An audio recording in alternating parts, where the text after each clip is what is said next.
When he's away, you constantly need to know what's going on. You're constantly thinking about the worst case scenario when he's away. And when you're close to him, you feel good. But as soon as he's away, you start having fantasies about him being with somebody else.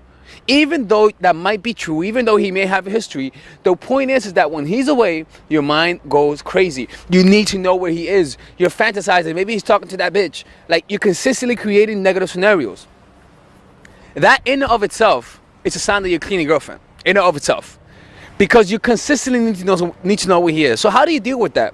The problem is that you are afraid of uncertainty. You are afraid of being hurt. You become, like I always say, you become jaded, and what tends to happen is that dating is a battlefield that, if you're not mentally strong, could easily tear you apart. So what you have to do is notice yourself being defensive. Notice the defensiveness. Notice yourself trying to feel better on a consistent basis. So this is what I want you to do, because all you're really doing, your clinginess, is because you're trying to feel better, and because you have attached them a role of they become your source of happiness, because you need someone to be happy. That's a fantasy that you're being sold to.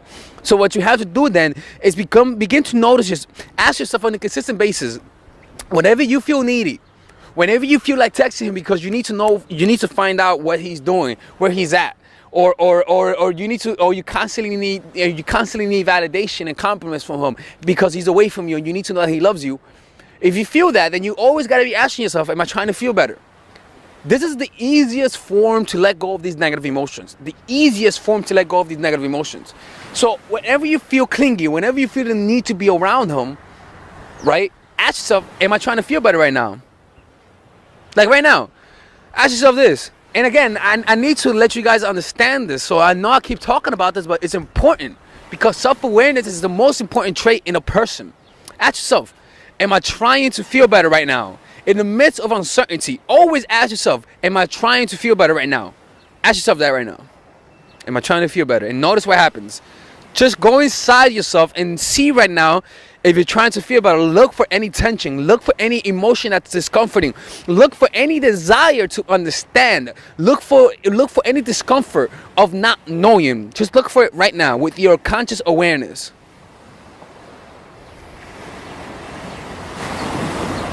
Just look for discomfort.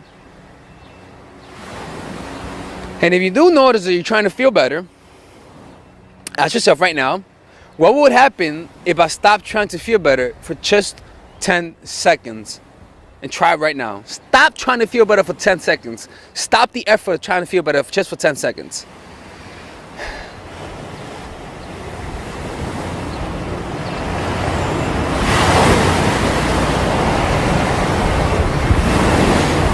I bet your shoulders are relaxing, right? I know it is. Feel the pain fully. And allow any discomfort to be there for just 10 more seconds. And so what you notice, nothing has changed. But the desire to feel better was the actual pain, not the pain itself. You understand? So that's what you have to do on a consistent basis. Consistently be letting go of the attachment to feel better. Consistently letting go of that grip to have certain circumstances be how they are so that you can feel better about yourself. And allowing yourself to process and experience the pain that you're trying to avoid 100% fully without altering it or without trying to escape it. And one of the easiest ways to do that is through this simple and effective tactic of asking yourself, what would happen if I stopped trying to feel better for just 10 seconds? And allowing yourself to experience letting go for just 1 second. And it's a powerful way. I'm telling you. Do this consistently and your body is going to naturally process those emotions of uncertainty, the fear that you experience. And what's going to happen, like I always say, just like a drug, the stimulation of not knowing, your body is going to grow tolerance to it. And you're going to be a lot more aware.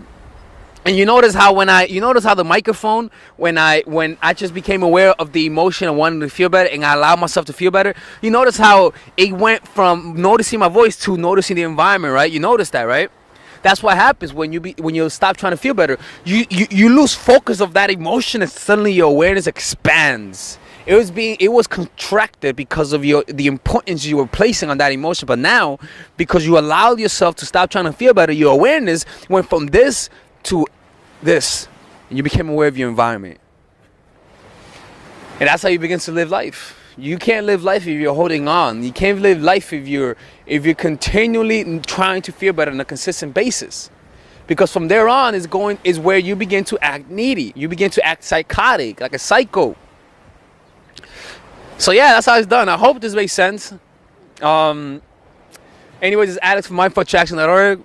All right, ladies and gentlemen, if you guys ever want to learn how to use your feminine energy to influence people, learn how to use your masculine energy to become more assertive, and also learn how to blend both energies to improve your dating life, your spiritual life, honestly, your relationship life, your family life, your career life, this is the course for you. If I had to make a course for my nieces, I have two nieces, one is 19 and one is 15.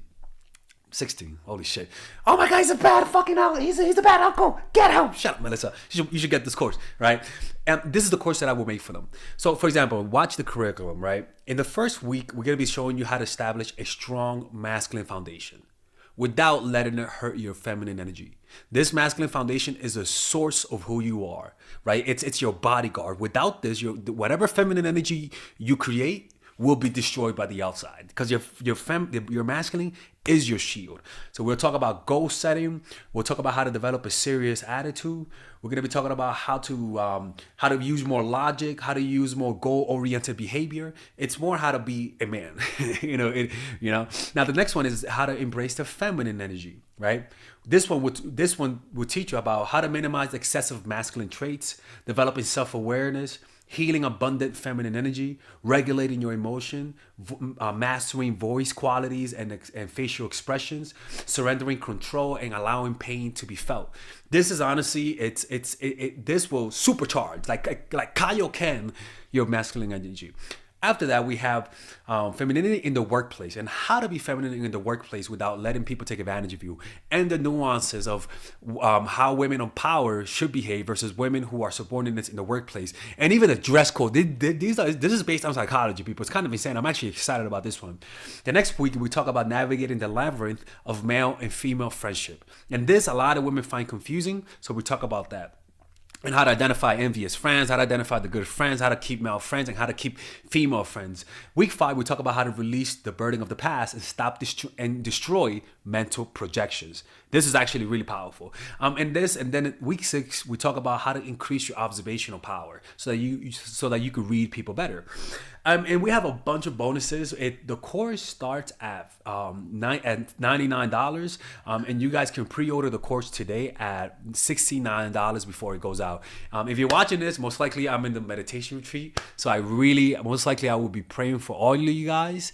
And just click on the description down below of the video, right there, you'll see it, and you could pre-order that course. It's gonna be out by the end of next month or the beginning of February of March. One of the two, people, because I have a 10-day retreat to do, and I want to finish the course after the retreat, because I think the ideas are gonna be so much better. All right, man. I'll see you guys later. Pre-order, man. I'm closing the channel.